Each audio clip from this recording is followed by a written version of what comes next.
Hello everyone! Welcome sa akong vlog. Karon guys, naaday ko diri sa Jamaica, diri sa Blue Hole.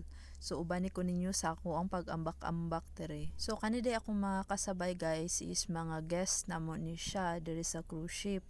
So grateful ko sa ako ang culinary family, gipauban ko nila, gihatagan ko nila og 1 day off na makauban sa tour. Manani day siya ka nice guys, kana siya lalum kay na siya, mana mukatkat pa ka, magambak-ambak mi dira, so daghan kay mig activities diri. So kasyagit-syagit jud ko diri taman saka.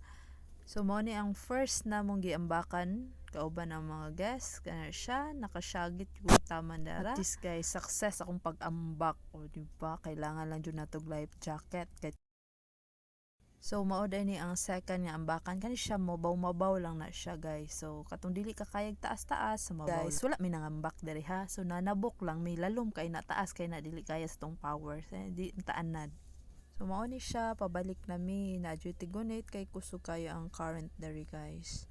So guys, mao ni siya ang ikatulo na mong giambakan nga lalom kayo. 20 feet plus daw na siya.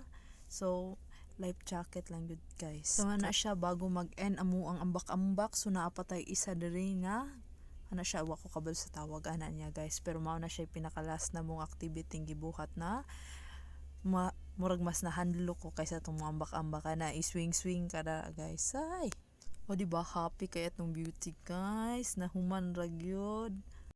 So pabalik na mi karon diri sa mong sakyanan.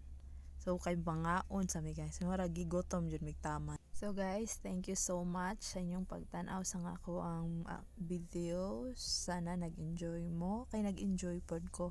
Sorry kay dili kay ko ana voice over. So second time lang nako ni char lang good. Thank you.